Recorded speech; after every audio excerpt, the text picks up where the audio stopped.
नमस्कार, सुरालीज किचन मध्ये आपलं स्वागत आहे। आज आपण बनवणार आहोत मेथीचे पराठे। तर बाजारामध्ये भरपूर मेथी आहे, तर पराठे झालेच पाहिजे।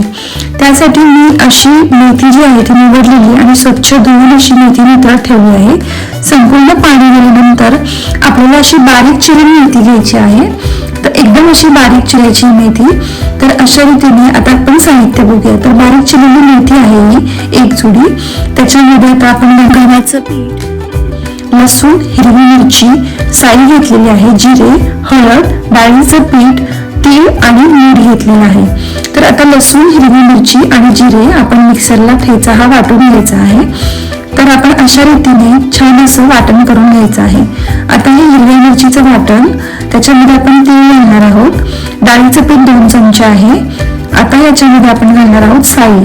तर साई जी आहे ती 2 चमचे वापरायची आहे, त्यामुळे सॉफ्ट होतात पराठे एकदम। आणि हळद थोडीशी घालायची आहे, मीठ चवीनुसार घालायचं आहे। आता गव्हाचं पीठ जे आहे ते आपल्याला लागेल तसं या मेथीमध्ये, चिरलेल्या मेथीमध्ये घालायचं आहे। थोडंसंच पाणी लागेल आपल्याला, अगदी अर्धा कप किंवा 1 कप एवढंच पाणी लागतं आपल्याला याच्यामध्ये। जास्त पाणी घालायचं नाही, तर पीठ जास्त लागते आणि मेथीची क्वांटिटी कमी होते। त्यामुळे अशा रीतीने तुम्ही पाहू शकता इथे मेथी किती भरपूर आहे आणि पिठाचं प्रमाण कमी आहे, त्यामुळे पराठे एकदम छान लागतात चवीला। ओरिजिनल मेथीची टेस्ट येते याच्यामध्ये। तर आता आपण पराठे लाटून घेऊयात। तर मी एक गोळा घेणार आहे असा, आणि तुम्ही पाहू शकता याच्यामध्ये मेथीचं प्रमाण जास्त आहे, लाटताना थोडासा त्रास होतो, पण हे पराठे चवीला खूप छान लागतात, चपाती खाल्ल्यासारखे लागत नाहीत। तर अशा रीतीने आपण छान असा हा पराठा लाटून घेतलेला आहे। आता आपण हा साजूक तुपावरती खरपूस असा भाजून घ्यायचा आहे।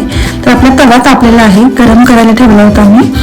तर असा आपण पराठा टाकू, आता दोन्ही बाजूनी छान असं शेकून घ्यायचं आहे। आणि आता याला आपण तूप लावणार आहे, तेलाचा वापर मी इथे केलेला नाहीये।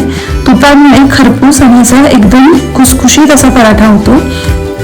तर छान असं दोन्ही बाजूला तूप लावून आपला पराठा जो आहे तो छान असा खरपूस भाजून घ्यायचा आहे। तर खरपूस जो आहे तो तुपामुळे होतो, तेलापेक्षा तुपामुळे खूप छान लागतो। तर या दोन्ही बाजूने आपला पराठा छान असा भाजून रेडी आहे। तुम्ही गुळासोबत, दह्यासोबत किंवा तुम्हाला वाटेल त्या सॉस सोबत सुद्धा तुम्ही हा पराठा खाऊ शकता। खूप चवीला छान लागतो आणि नक्की करून पहा। सुरालीज किचनला लाईक, शेअर आणि सबस्क्राईब करायला विसरू नका नवीन नवीन रेसिपीसाठी, आणि बेल आयकॉनला नक्की दाबा, त्यामुळे नोटिफिकेशन येईल। थँक्यू।